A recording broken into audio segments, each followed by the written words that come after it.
Hi, welcome to the Tournament Center. I'm Zach Hill, and I'm joined today by Luis Scott Vargas. Hey everyone. The very stylish Luis Scott Vargas. I'm jealous of those sunglasses. We have 4 rounds of Standard today here on day 1 of the World Magic Cup. And Luis, what did you decide to go with for Standard? So half our team, me and Alex Bynek, we're both playing red-green ramp. Actually, it's exactly what our deck looked like from Hawaii with some new cards, 4 Thragtusks and 4 Cavernosauls. Awesome. So it's pretty much the same otherwise. Cool. And what led you to choosing that deck? Why Wolf Run Ramp in the format? The main reason is that we expected there to be a lot of Nyapod and a lot of Delver. And this deck's good against both. It's got 4 Caverns, which really help against Delver. Awesome. Like, you no longer is Mana Leak the trump and a Time Walk and all that. Now you just get to play your Titan. And then the second thing is Glimmer Post. Being able to Primeval Titan for Glimmer Post, combined with 4 Thragtusk, 4 Huntmaster, means you gain a lot of life, so it's hard for him to kill you, and the longer the game goes, the better it is for you. Great, well let's look through these cards one by one. We got a few slides set up to kind of just talk through the different elements of the Wolf Run Ramp deck. Now, the first card I want to point out here is Sphere of the Suns. Now, Farseek is legal. You're already playing Rampant Growth, yet you're choosing to go with an artifact that can be Ancient Grudge, can be Crushing Vines, and run out of mana eventually. Why Sphere of the Suns? Well, I told you we had to stick to our Hawaii list, so no. The reason is that we're playing 4 Glimmer Posts, 4 Cavern of Souls, 2 Inkamata Nexus, 2 Kessig Wolf Run. That's 12 colorless lands. 12 of our 14 lands produce colorless. We can't play Farseek. Like, Rampant Growth's already, I mean, you have to play it, it's very good, but playing 8 Rampant Growths just wouldn't work with this mana base. Sure. And so 4 Sphere of the Suns, 4 Rampant Growth. Did you determine 8 ramp spells was about the right number? Yeah, I mean, historically that's been about enough. And then part of it is that the curve's a little lower than an old decks because you now have Huntmaster and Thragtusk to cast. Sure. Which mean you don't need the double ramp draw quite as often. Gotcha. So it's been pretty good. I mean, so you have Solemn too, though that doesn't obviously ramp you until turn 4. Awesome. Well, you talked about wanting to play this deck against Delver and against Naya. You look at the list, you see 4 Whip Flare, 2 Slagstorm. Obviously, if you're not ramping early, you can at least survive. Are these cards sort of key to why you wanted to play this deck? Yeah, I mean, the 7 Sweepers, because there's also a Miser's Bonfire running around there somewhere. 7 Sweepers, 8 life gain guys, and then the fact that now Primeval Titan gains you like 2 to 8 life, depending on what's going on. I mean, 4 life at the minimum, sorry, when you get 2 Glimmer Posts. That makes sense. So all you're doing is you have Sweepers, ways to gain life, and ways to stall, and then you just kill them with, a Giant Titan or a Wolf Run or whatever. And having a curve of them is also pretty important. You have Whip Flare, Slagstorm, Miracle Bonfire, or Hardcast Bonfire for 1 at 3 or less mana. Makes sense. And then Solemn, Huntmaster at 4, Thragtusk 5, Titan 6. So you have a pretty impressive curve of defense. And you're talking about going up with the curve. Let's take a look at some of those mid-range threats that you cast in the second stage of the game. Now, you've got these that you cast early. Yeah. You've got your Titans that you cast late, which we'll get to in a moment. But you see 4 copies of Huntmaster, 4 copies of Thragtusk out of M13, and of course 4 Solemns. I mean, explain to us why are these cards in the deck? One is that Vapor Snag's real terrible against this deck now. Like, you can't Vapor Snag Huntmaster or Thragtusk profitably. Sure. Vapor Snagging Solemn is okay, but it's still like not that great. And overall, like, you're pretty resilient. And then with Cavern, I mean, you can feel free to name Cavern on any of these cards. Oh yeah? If they have Mana Leak, Mana Up, and it's turn 4 and you want to cast Huntmaster, just Cavern it.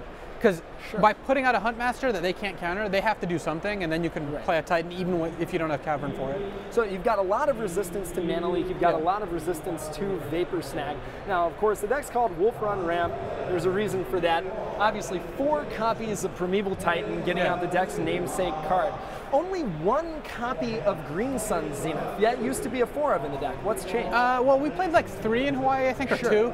The reason is that it's just the 5th Primeval Titan now, and it can also get Thragtusk or Huntmaster. There's no more getting birds, no getting Acidic Slime, just like, that nonsense is gone. You just go for the 5 Titans plus the 2 Inferno, so 7 total, like, actual Titans, and then Bonfire is a pseudo-Titan. Right, yeah, sometimes you just have, 9 mana, Bonfire for 4, their entire board, and that just is. It seems like really Thragtusk and 4 copies of that, 4 copies of the Huntmaster mean that you don't need to rely upon Green Sun Zenith as a backup plan as much. Like you don't have to play cards like Thrun, which were good last time, but now you have Cavern, so you should just play good creatures and not worry about the counterable aspect. And yeah, we're not as much utility. This is a pretty focused deck. This is not a deck I would take into a random metagame, but this is because we expected those aggro decks. And part of that is actually why I lost this round. I played against Red Blue Green Ramp. Oh yeah? And you know, I've got Thragtusks and Huntmasters, and he's got Sure. Temporal Masteries and Ponders, and one of those is a lot better. He killed me with double Temporal Mastery in game Right, 3. yeah, your Whip Flare is not doing a ton of work or whatever No. in the matchup. All right, so let's take a look at the deck's mana base. Obviously, this is a deck that plays a lot of It's lands. not pretty. There's a lot of, oh yeah? All right, so you were talking about the colorless lands that you needed Yeah. to cast Sphere of the Suns. Glimmer Post, 4 copies to go, along with 4 Thragtusk, 4 Huntmaster. Do you really need that much life gain? Yeah, I mean, if you just put the game out of reach of your opponent, Oh, there aren't very many decks that can out long game you. So by just gaining a ton of life, like it means that you can let a pod deck have pod active for like 5 turns. Oh, but yeah? if you've gained 20 life, then it's really hard for them to actually kill you, and then eventually you bonfire them or nexus them to death. So you have to play 4 Glimmer Post, especially since they stack Okay. so well. You play Titan, get 2, gain 4, next turn attack, and get 2 more and gain another 8. Makes a lot of sense. Yeah. Yeah, and even if they flipped a Delver, you know, I mean, you're just time walking them in essence. with Exactly. every one of these It that used to you're be casting. that you would play Titan and still die to their flyer. Now you Right. gain the 4, which buys you time to gain another 8, which puts the game out of reach, hopefully. So you got 12 life gain spells. You've got a card right here in Inkmoth Nexus. It doesn't really care about the deck's life total. Yeah. Now, why 2 Inkmoth Nexus, 2 Kessig Wolfram? The problem is, like, we've tried one in past versions of the deck, Sure. and if you only play one and they kill your Nexus, like, it puts you in a really tough spot. Makes sense. So you really want the second Nexus, so they have to have 2 kill spells. Right. And then the second Wolf Run is something which I'm not 100% sure you have to have, Okay. but it helps against Ghost Quarter. It's just a powerful card, and having 2 out's actually not that bad when you have a lot of lands. Right. Like, you can often that way have 2 big threats at the same time. Makes sense. It's more just that going down to 1 puts, especially like in the mirror, if they Beast Within or Karn, your Wolf Run, sure. like you need to have a second Wolf Run active. So All right, so these are 3 powerful non-basic Yeah. lands. I want to talk about one of the most important cards in the deck, a card you've brought up several times already. yeah, I mean, it is the deck. So you say Cavern of Souls is the deck. Explain to us why that is. Well, a big part of it is that the weakness of this deck used to be always to mana leak, and even though it's getting played less now, I think Cavern is what really made me want to take a second look at this deck. yeah? Because now that they can't stop your Thragtusk or Titan from resolving, it's really hard for them to kill you, and then that gives you time to play another one, and it's what lets things spiral out of control. It's makes one of the sense. reasons actually I didn't play Delver. I have a Really? Delver deck built, ready to play. Paulo's playing the list that I would have played. Okay. But, you know, at the last minute, I'm like, you know, I don't want to pass on turn 3 with a mana leak up and then have to go Cavern Blade Splicer, and it's just like, Really? it's just such a kick in the junk when that happens. Sure, and I'm sure that can apply too to Cavern on Thragtusk or Yeah. Beast or whatever. Huntmaster, it is, Cavern, anything. Huntmaster. Just that critical turn where you can force it through the mana Yeah. leak they're obviously representing. Yeah, and just Delver, and the answer is to cut some of the mana leaks. Delver without mana leak is just not as good as it used to be, and I think this deck is better than it used to be. So That makes a lot of sense. All right, well, Cavern's sort of the fancy things. Now you've got some more lands. Obviously, you need to resolve your spells. Yeah. Copperline Gorge, Rootbound Crag, Forest, Mountain, pretty straightforward. Yeah, we would play less mountains if we could, but you need Really? 2 to tutor for to Slag for Slagstorm. Slag, oh, sure. Slag And Storm, I guess, Inferno Titan, you know, if you can, so. Cavern naming that. This deck really would not mind more red-green duels, let's just put it that way. Awesome. Well, I want to talk to you about the sideboard for a Yeah, little the bit. sideboard's pretty sweet. A lot of kind of crazy numbers, a lot of different cards. If we can get a slide up there and take a look at that. Okay, so we've started a lot of burn spells. You've got 1 Bonfire, you've got 2 Slagstorm, you've got 4 Whip Flare. Yeah. In addition, it seems like Pillar and Combust do very different things in the last Bonfire. Why is Pillar in there? The Pillar's there for zombies. It yeah. kills Geralf's Messenger dead. It kills Graveclaw dead. It also kills a Blood Artist without triggering Blood Artist, or kills another guy without triggering Blood Artist, whatever. And zombies, I think, even with the infinite life gain, it's still a pretty tough matchup. Like, zombies Right. is a good deck, and Pillar really helps there. It's also just another early spell you can play. Do you bring it in against the Brood of Paradise Avacyn's Pilgrim decks? No, like, we don't always. Like, it depends on how much stuff you want to cut. Generally, I'd rather just have the sweepers. Trading 1 for 1 is not that great, because they yeah. have a lot of ways to make multiple guys. Makes a lot of sense. All right, so you've got another burn spell, Combust. Obviously, well, a totally different card, and Yeah. then the Bonfire. Now, on the other end of the spectrum, Yeah, you're I not would say really that. casting Pillar of Flame against decks that you bring in Karn and Beast Within for. No. What are these cards for? Karn, Beast Within, and Zealous Conscripts are all against control. They attack lands, they attack planeswalkers. Zealous Conscripts in particular is insane against planeswalkers. I bet. If you've ever ultimated opponent's planeswalker, I mean, like, it was actually a reason in block testing where we would like not put our planeswalkers up to ultimate. Really? Because if the opponent has a conscript, you're just so done. dead. And is that how you play Conscripts? I mean, do you wait for them to keep taking out their planeswalker? It really depends. It's so good against planeswalkers. If they're low, you can take the planeswalker and kill it using its ability. Makes sense. Otherwise, you can take their creature and just kill the Planeswalker. Like, there's just a ton of different things you can do.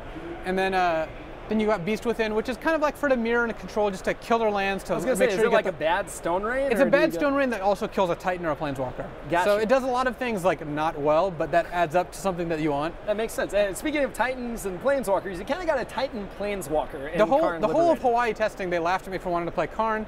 Come Pro Tour, we end up with 2 Karns in our deck. Really? I'm going to take a little responsibility.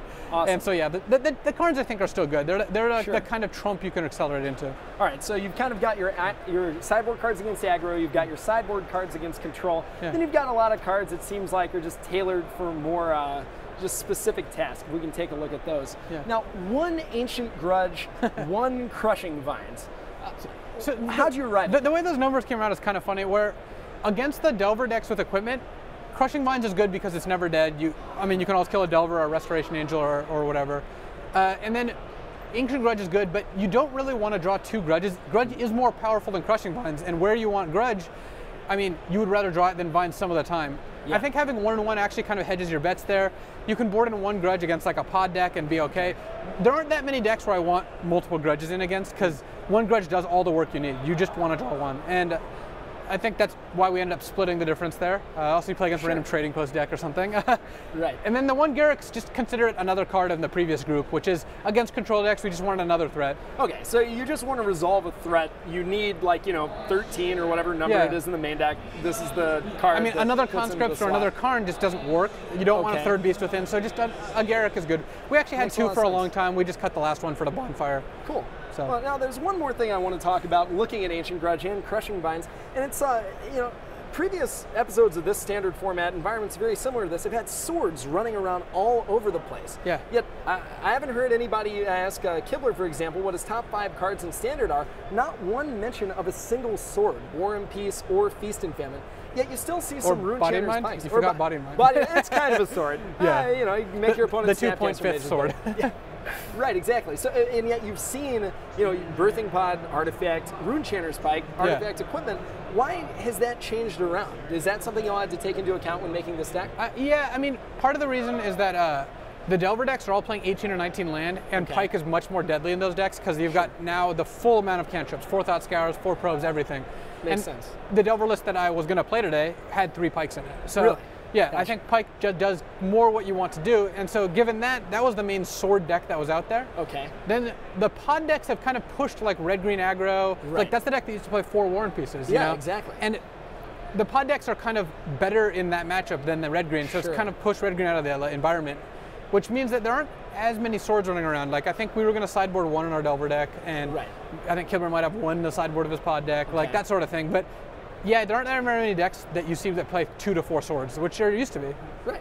All right, that makes a lot of sense. Anyway, Luis Scott Vargas, Zach Hill at the Tournament Center, Wolf Run Ramp, awesome sunglasses, awesome mustache. Join us for more rounds of Standard on day 1 of the World Magic Cup. We're going to kick it over to Marshall at the desk.